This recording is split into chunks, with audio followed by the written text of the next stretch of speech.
네, 반갑습니다. 아재입니다. 이번 시간에는 고인 채굴의 모든 것 초보에서 고수로 프로젝트 7장이 되겠습니다. 벌써 이제 막바지에 거진 다 왔는데요. 오늘 7장 강의를 마치고 나면 고인 채굴에 관한 거는 강의를 제가 다 한 것 같거든요. 오늘의 내용은 이제 보안에 관한 네, 채굴을 할 때 어떻게 왜 뚫리는지는 그 해커만 아는 거고 왜 뚫릴까? 예, 뚫리는 루트 제가 알고 있는 선에서 조금 어떻게 하면 막을 수 있는지 그런 걸 조금 알아보는 시간이 될 것 같네요. 그러니까 출장을 하고 나면 아마 이 강의 채굴 강의는 끝날 것 같고요.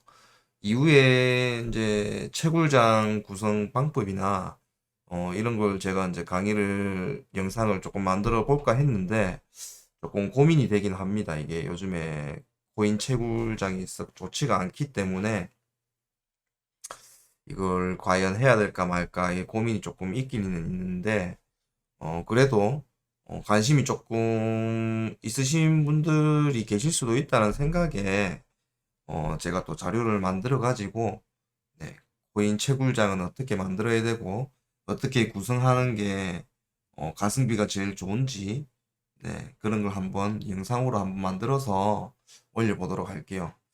7장 바로 가보실까요? 자, 오늘 내용은 보안에 관한 내용입니다. 자, 보안이 뭘까요? 말 그대로 뭐 저희가 해킹을 방지하는 게 보안이잖아요. 해킹은 다양한 루트로 공격이 이루어지는데, 진짜 서버나 다른 홈페이지나 이런 것들도 해킹이 당하잖아요. 근데 해킹 당하는 거 보면, 서버나 이런 것들은 보통 거진 윈도우 운영체제보다는 리눅스를 많이 쓰거든요. 프로그램이 가볍기 때문에. 그러니까 유지비도 좀 저렴하고. 그래서 리눅스를 많이 사용을 해서 보통 해킹은 리눅스 루트로 많이 들어와요. 그러니까 들어오는 루트는 네, 뭐 IP 주소도 알아야 되거니와 그다음 포트, 그다음 이제 접속 비밀번호의 취약점 뭐 이런 걸 다 따고 들어오는데 뭐 최대한 막을 수 있는 거는 저희가 해봐야 될 거잖아요. 저희가 뭐 또 보안에 관한 또 전문가는 아니기 때문에 국내 해킹은 국내에서 해킹을 시도하는 사례는 거진 없어요. 거진 외국에서 해킹이 들어오기 때문에 일단 어떤 내용들이 있는지 바로 가보시죠. 일단 윈도우, 리눅스 할 거 없이 해킹은 두 개 다 들어옵니다. 저희가 채굴을 해봤을 때 윈도우도 해킹을 당해봤고 예, 리눅스도 해킹을 당해봤어요. 이게 왜 당할까요? 보통 멜웨어 감염이나 멜웨어 감염이 나면 코드에 네, 악성 코드나 어, 다른 악성 프로그램을 백도어라는 걸 심어가지고 PC를 감염시키는 걸 이제 멜웨어 방식의 감염이라고 하거든요. 그 이런 방법이 있고 그다음 IP 외부 IP가 노출이 되었거나 그리고 개방된 포트가 열려 있는 게 예, 취약점이 발견됐거나 리눅스 비밀번호를 네, 초기 비밀번호를 변경하지 않았을 때 이럴 때 이제 보통 해킹이 들어옵니다. 그리고 IP에 이 내용이 들어가기 전에 IP에 관해 가지고 간략하게 조금 알고 가셔야 되는데 IP는 보통 공인 IP가 있고 내부 IP가 있거든요. 그러니까 공인 IP는 통신사에서 저희 집이나 채굴장 이런 데 이제 비치되어 있는 모뎀까지 들어오는 게 공인 IP예요. 공인 IP. 보통 보면은 210 뭐시기 뭐시기 이런 식으로 표시가 되겠죠. 그러니까 내부 IP는 062를 연결한 이후에 062에서 할당해서 나오는 IP를 내부 IP라고 합니다. 이게 192.168. 뭐 0점으로 시작하는 062도 있을 거고 1점으로 시작하고 10점으로 시작하고 이거는 062 제조소마다 방식이 조금씩 다릅니다. 대신에 조금 먼 거에 차이점은 보이시죠? 이 부분은 요즘에는 젊은 분들도 이제 PC를 잘 다루시기 때문에 이런 내용까지는 잘 알고 계실 거라고 제가 생각을 하고, 그리고 포트라는 거는 접속할 수 있는 길 같은 거예요. 길. 여러 가지 길이 있는데 그 길을 포트라 그래요. 접속 루트. 보통 저희가 가정에서 인터넷을 할 때 인터넷 창이 열리면 통신 포트를 보통 80번을 사용을 하고, 나스나 서버 이런 걸 사용하실 때는 보통 네 5000번대 포트를 사용하고, 저희가 게임을 할 때는 네, 뭐 25, 65나 이런 조금 긴 포트를 사용하잖아요. 그러니까 정하기 나름인데 이걸 길이라 그래요. 길, 포트. 그러니까 이렇게만 알아주시면 될 것 같고, 그 다음 장으로 바로 넘어가 보겠습니다. 자, 통신의 구성이고요. 일단 대한민국 통신사는 크게 세 가지가 있죠. LG, SK, 그다음 KT 이렇게 있을 겁니다. 지금 사진은 많이 쓰시는 이제 KT 모뎀 장비 사진을 제가 가지고 왔고요. 대략적으로 모뎀 장비가 있고, 그다음 저희가 잘 알고 있는 공유기, 그리고 집에서는 잘 사용을 안 하실 거예요. 보통 기업이나 네, 큰 대형 사무실, 네, 그리고 채굴장 이런 데는 네, 스위칭 허브까지 사용을 하거든요. 그래가지고 통신 구성은 이 세 가지로 이루어지고요. 일단 KT부터 말씀드리겠습니다. KT는 통신사에서 모뎀으로 들어오는 게 외부 IP죠. 외부 IP고 여기 모뎀에도 4포트가 있잖아요. 그죠? 4포트가 있기 때문에 이 4포트에서 다 외부 IP를 할당을 할 수가 있습니다. 모뎀에서 나오는 것도 KT 같은 경우에는 보통 외부 IP를 사용을 하는 것 같더라고요. 그래서 여기서 뭐 061로 오는 거는 또 외부 IP겠죠. 그리고 062에서 이렇게 채굴기로 쭉쭉쭉쭉 나가는 거는 내부 IP일 거잖아요. 근데 062가 뭐 보통 4포트짜리도 있고 8포트짜리까지 있는데 이렇게 062에서 바로 채굴기로 들어가게 하는 구성은 조금 소형 채굴장 062의 포트 수가 채굴기 대수만큼 네 1대1로 정확하게 매칭이 될 때, 근데 자리가 없어가지고 더 이상 채굴기를 설치를 못하게 되면은 네 모뎀에서 또 포트를 끌고 와서 061을 설치해서 뭐 설치를 하거나 이렇게 되는데, 보통 네 가지 외부 IP를 4개 정도 다 사용을 하면 보통은 인터넷 업체에서 제재가 들어옵니다. 조금 제약이 들어올 수도 있어요. 아, 그리고 대형 장비로 이제 채굴장, 대형 장비가 많다, 채굴 장비 대수가 많다 이러면은 조금 더 늘릴 수 있는 방법이, 여기서 061을 늘리는 게 아니라 062 여기서 한 포트가 스위칭 허브로 들어와 가지고 스위칭 허브에서 다시 채굴기로 쭉 뿌려주는 이런 방식을 채굴장은 사용을 하고 있고요. 이런 방식들은 채 062 포트 수보다 스위칭 허브 포트 수가 요즘에는 더 많은 것들이 나오기 때문에 이렇게 채굴기를 여러 대를 구성을 할 수 있어요. 단, 네, 스위칭 허브를 062 후단에서 사용을 하기 때문에 062가 내부 IP를 할당할 수 있는 게 0번에서 255번까지 되잖아요. 그걸 다 활용을 할 수가 있습니다. 그리고 LG나 SK 같은 경우에는 조금은 다른 것 같아요. 일단 제가 예전에 500기가를 사용을 했었는데 500기가 모뎀과 기가 인터넷 모뎀은 조금 다른 것 같더라고요.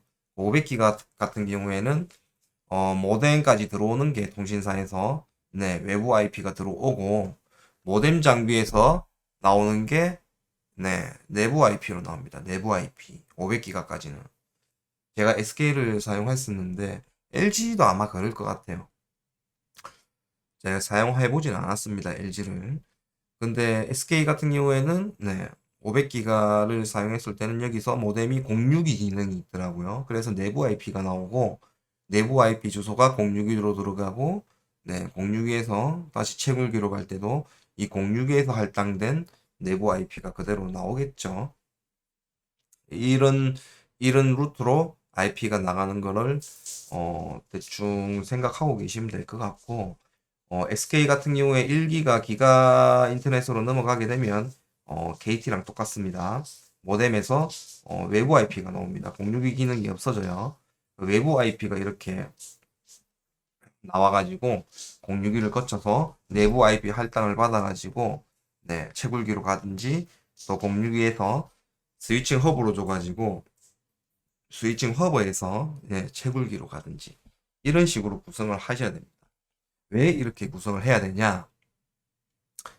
061을 거치지 않고 채굴기를 여기 모뎀에서 이렇게 바로 따가지고 만약에 채굴기 IP가 외부 IP를 사용을 하게 된다. 그러면 이 채굴기 제 거 아닙니다. 여기 보시면 CPU 그리고 GPU ASIC 아식 등 공인 IP로 채굴을 하는 순간 채굴기는 제가 샀지만 제가 세팅했지만 죄송하지만 몇 시간 내에 해킹을 당할 확률이 상당히 높습니다. 저 또한 예전에 못 모를 때는 그래가지고 채굴이 해킹 당해가지고 다른 해커 지갑으로 채굴을 하고 있더라고요. 그런 사태가 발생하기 때문에 무조건 061을 거치세요. 061. 왜 061을 거치라고 이야기를 하냐? 기본적으로 외부 IP가 들어와 가지고 또 062까지 들어와야 되고 062 자체에 보안 기능이 있을 뿐더러 여기서 IP가 또 변경되기 때문에 쉽게 뚫고 들어올 수 있는 루트를 차단할 수 있다는 거죠. 062에서 일단. 그래서 061을 무조건 거쳐라. 이렇게 하는 겁니다. 이렇게 061을 거쳤는데도 해킹을 당했습니다. 그런 분들도 계세요. 그런 분들은 해커가 이런 루트를 통해서 들어온 게 아니라 이 채굴기 프로그램 자체에 악성 코드가 이미 들어가서 원격 이제 원격 기능이 활성화가 됐다고 보는 게 맞을 것 같거든요. 원격 기능이 백도어가 심어져 있으니까 아무리 061을 거쳐도 한 방에 그냥 뚫려버리는 거죠. 이런 경우에는 그 모든 채굴기를 아마 그거 하셔야 될 거예요. 백업을 하지 말고 그냥 포맷을 하시는 게 깔끔하실 겁니다. 포맷을 하는 것도 악성 코드가 없는 PC에서 해야 되겠죠?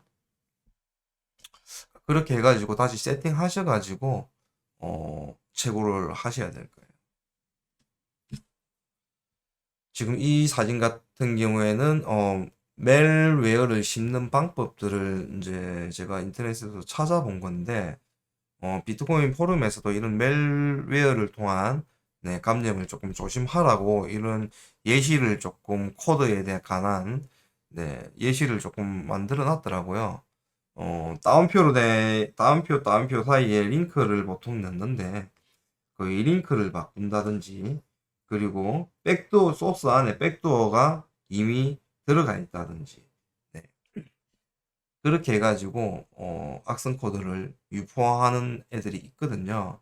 그래서 신생 코인들 채굴하실 때 채굴 마이닝 프로그램 이런 거 지갑 월렛 이런 거 조심하셔야 된다는 이유가 신생 코인들 같은 경우에 해커들이 이미 심어 놓고 유포를 하기 때문에 그래요. 그러니까 신생 코인인데 뭐 개발자가 해커라는 거하고 똑같습니다. 그건 그래가지고 없어지는 코인들도 되게 많아요. 자, 윈도우 같은 경우에는 기본적으로 채굴 할때 윈도우 방화벽하고 그 다음 업그레이드 기능은 보통 꺼 놓습니다.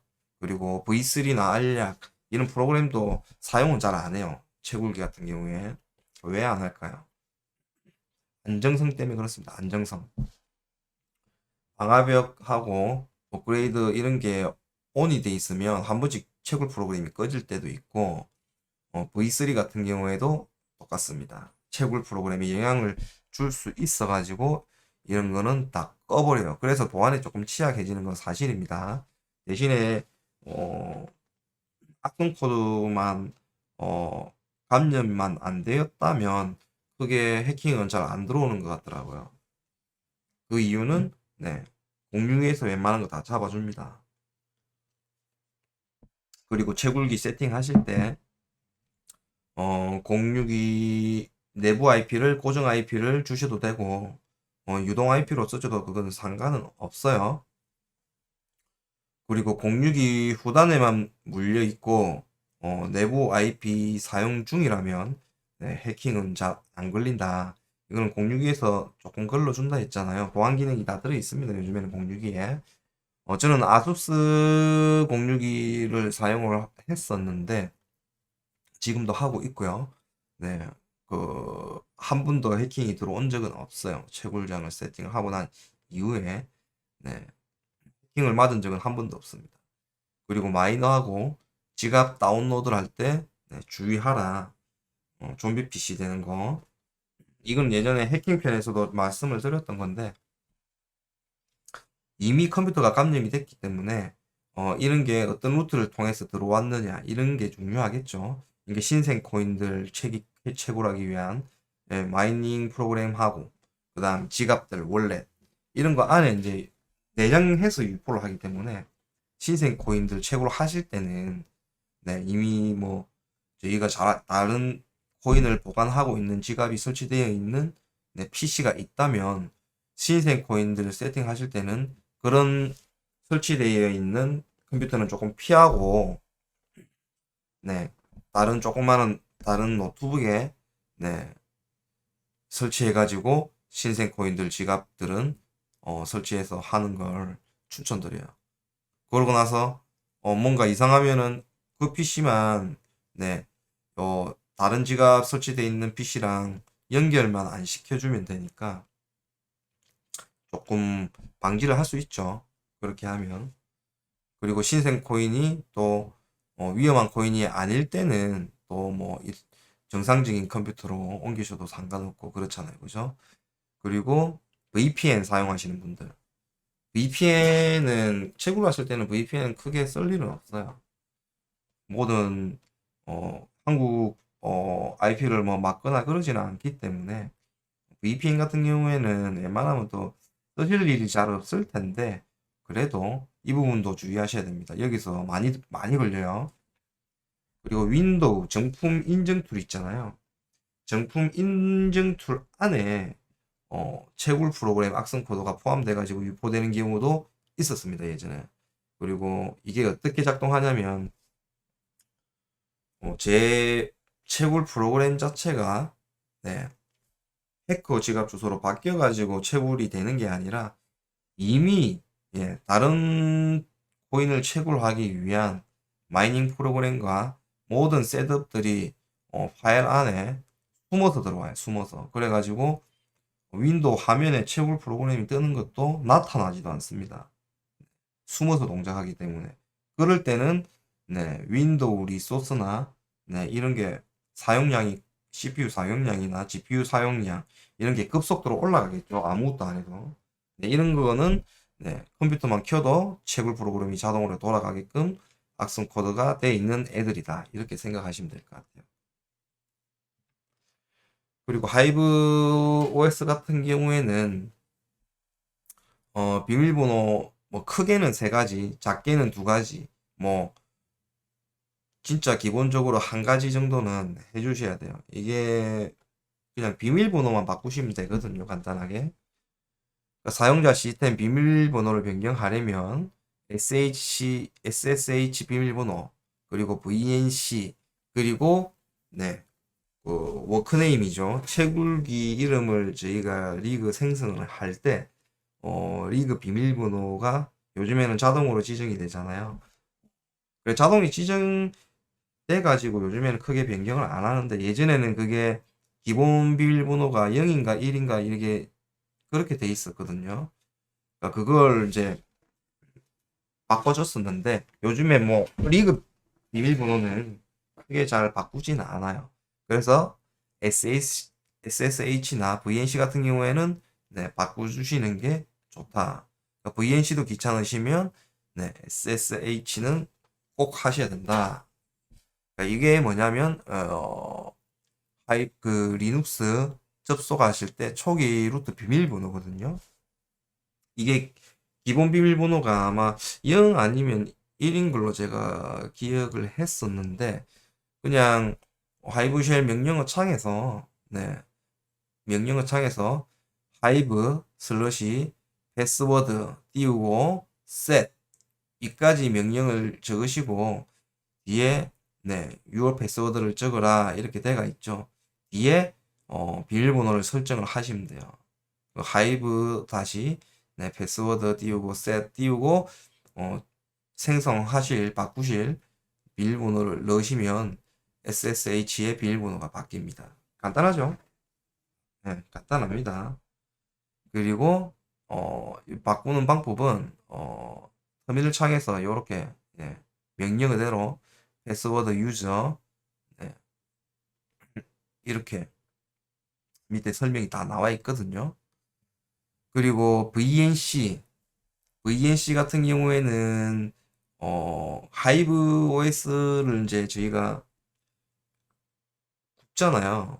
굽는다는 게 USB에 설치를 했거나 그리 아니면 SSD에 설치를 하고 나면 그 설치한 파일 목록에 보시면 하이브 컨피거 폴더에 보시면 vnc 패스워드.txt 파일이 생성이 되어 있습니다. 이미 vnc 패스워드는 이제 원격 관련된 패스워드인데 이 패스워드도 기본적으로 1인가 설정이 기본적으로 되어 있어요.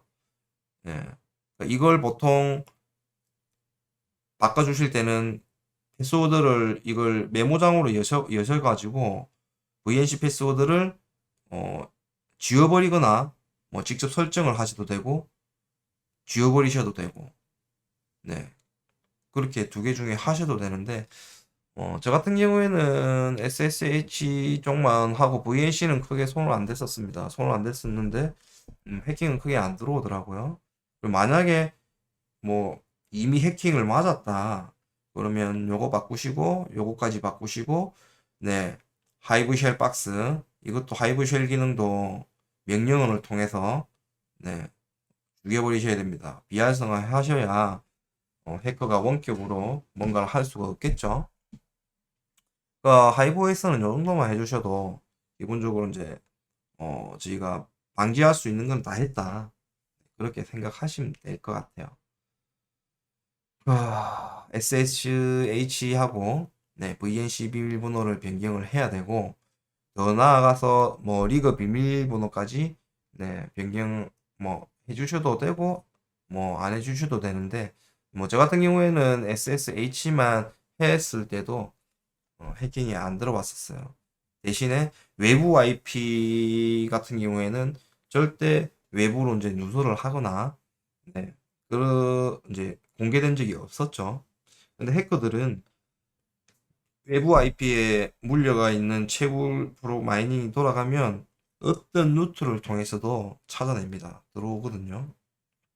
그렇기 때문에 무조건 채굴기들은 062 후단의 내부 IP로 운영을 하셔라. 이걸 꼭 당부드리고 싶고요. 채굴기 이름 생성지 비밀번호 지정한 거는 아까 리그 비밀번호 그걸 이야기하는 거고 그래도 해킹이 들어올 경우에는 이미 하이브에서 설치된 USB나 SSD에 벌써 악성 코드가 벌써 깔려 있는 거기 때문에 그거 다 포맷하고 깔끔하게 없앤 뒤에 하이브 재설치하셔서 세팅 다시 하셔야 돼요.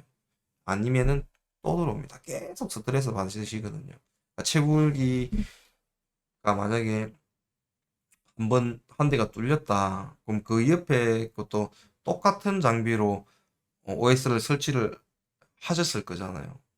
구우실 때. 그렇기 때문에 모든 채굴기가 감염될 가능성이 높다. 그렇게 생각하시면 될 것 같습니다.